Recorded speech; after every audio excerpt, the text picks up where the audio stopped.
Bienvenidos amigos y amigas a su espacio de comunicación de salud y sanidad, análisis médico. Soy el doctor Bosco Alcíbar Dueñas y desde aquí junto a nuestro invitado, el señor Schubert Ganchoso, músico de profesión, de vocación y de dedicación también. En diálogo fluido y previa observación trataremos de rescatar los mensajes necesarios, indispensables y convenientes para continuar con nuestra visión y misión de hacer de la salud, de la sanidad y de la dignidad punto de partida, camino y meta. Con el maestro Schubert Ganchoso vamos a dialogar de manera fluida sobre lo que en sí significa lo que más le apasiona a él y debería apasionarnos a todos. La música como parte fundamental de lo que en sí es el ser humano, en su parte espiritual, junto al arte, junto a la poesía y junto al atletismo. En primer lugar, damos el agradecimiento correspondiente al maestro Schubert Ganchoso por haber aceptado estar aquí en Análisis Médico y le damos la más cordial bienvenida, maestro. Muchas gracias por la invitación, doctor Bosco. Para mí es una satisfacción estar en este programa y conversar precisamente de aquellas cosas que a veces no se sabe de algo que todo el mundo comparte, que es la música, ¿no? La música es esencia, la naturaleza misma la expresa en cada momento, en cada cantar de un animalito. Muchos mueren cantando, hay un animalito que le llaman el oyerito. Así es. Que sí. construye su casita y dicen que muere cantando y vive cantando. Y vive cantando. Bueno, la música es el sonido organizado que sirve pues para transmitir cosas y por la cual la naturaleza mismo se conversa. ¿Es la naturaleza música en sí mismo? De hecho sí, la naturaleza en sí mismo es armonía. Todas las cosas que suceden en un medio ambiente natural tiene una forma de comunicarse especie con especie. Es decir, la música o el sonido organizado no solamente es una cosa del hombre, de la especie humana, sino que también es algo que viene y sirve de comunicación entre especies. ¿Más que un lenguaje? Bueno, el lenguaje ya es algo más específico al interior de cada especie. Es un metalenguaje. Cuando la música es concebida como un metalenguaje o como algo que sobrepasa a la especie misma, entonces se convierte en una forma de la comunicación entre seres vivos, más que únicamente entre el interior de cada grupo. Una forma de relación o acción en la realidad.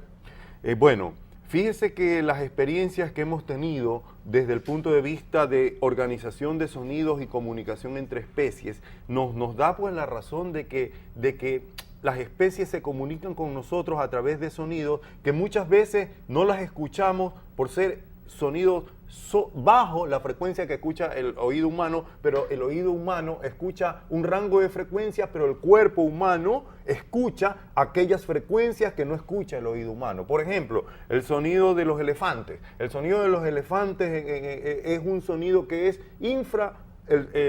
humano, es decir, no lo escuchamos con los oídos, pero sí lo sentimos. Por algo dicen que la piel es el órgano ultrasensible, que incluso pueden ver los que no tienen ojo y escuchar los que no tienen oído. Imagínese usted que los sonidos de los murciélagos, que es un ultrasonido, un sonido que está más allá del rango del oído humano, sin embargo el hombre los puede sentir, los puede intuir, a base de que estas frecuencias de choque que le golpean en la piel del ser humano también perciben la presencia de estos seres alrededor de nosotros, ¿no? Hablar de la música es hablar del hombre mismo y hablar de la naturaleza.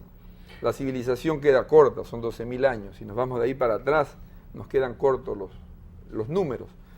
Pero, ¿cuánto ha apoyado la civilización a esta forma de relación entre seres humanos, consigo mismo y con la naturaleza, para que se mantenga este vehículo, yo diría hasta salvador, de la naturaleza, del hombre en sí mismo y de los semejantes de ese hombre? Bueno, la música es muy antigua, nace con el hombre desde el punto de vista de organización de sonidos. Se le llama música porque los griegos la asumieron como las musas, es decir, la musa eran personajes griegos que inspiraban al hombre, ¿no? Los japoneses. Música. Musa, música, de ahí viene la palabra música, ¿no? Desde el punto de vista de nuestra mitología occidental, ese es el origen de la palabra música.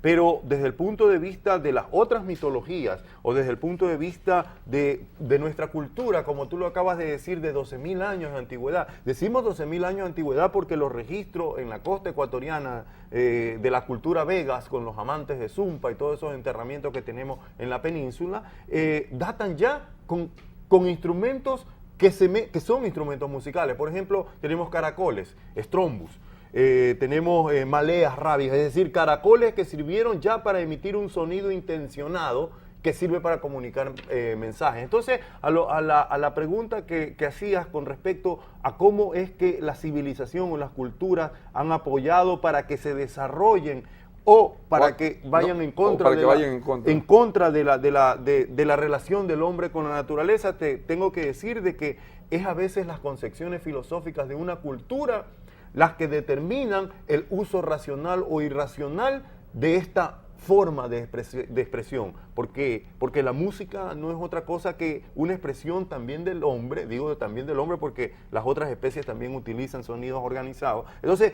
en el caso del hombre, la música también tiene una intención.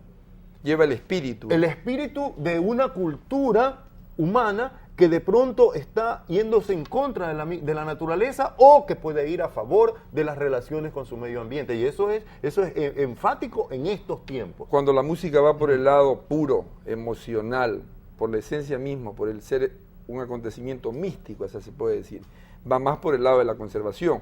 Yo veo aquí sobre la mesa de trabajo unos instrumentos elaborados por el maestro Schubert Ganchoso.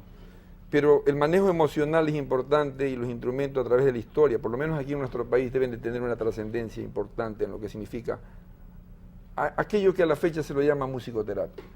¿Qué aplicación le podemos dar? Bueno, estas son unas flautas hechas en bambú. Este de aquí es un bambú endémico de acá, de la zona subtropical ecuatoriana, de la zona de acá de Quevedo, yendo para Santo Domingo, de La Maná.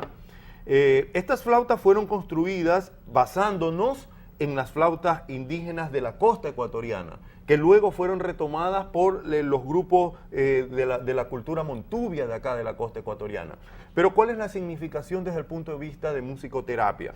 De que estos instrumentos generan un sonido enrarecido que al unificarse dos flautas de estas y tocar al unísono, la diferencia, o sea, los músicos con mucho oído desafinaban intencionalmente la melodía una con otra para que se genere en el aire una tercera melodía. Es decir, las dos flautas por diferencial generan una tercera melodía y esa tercera melodía estaba sincronizada hacia las frecuencias de sanación o lo que ahora se conocen como las frecuencias Schumann o sus armónicos, que son frecuencias en donde el cerebro humano canaliza o tiene cierto comportamiento o ayuda a una mejor concentración a las personas. Un símil actual con lo que se llama en el momento fenómeno Mozart. Es correcto, es lo que se llama un fenómeno, pero estamos hablando de instrumentos de 6.000 años de antigüedad. Claro, estoy hablando de remarcar algo desde lo contemporáneo hacia lo originario. Hacia los originarios. Entonces, a lo que vamos es que un bambú es único. Los bambúes no son iguales, usted no puede hacer dos flautas iguales. No existe. Solamente nuestra cultura occidental es que ha hecho la seriación mercantil de las cosas, entonces ya las cosas no tienen individualidad. Los seres humanos somos seres individuales, cada uno es una unidad en sí mismo. Los sociólogos llaman a eso la McDonaldización. Correcto. Cada flauta tiene su personalidad como un ser humano, cada bambú tiene una personalidad como un ser humano. Entonces, cuando uno interpreta con este tipo de instrumento y se une otro instrumento similar, se generan frecuencias que sirven para entrar a otros estados de ánimo, que fue lo utilizado desde tiempos precolombinos por nuestra gente. Podemos escucharlo, darnos el privilegio.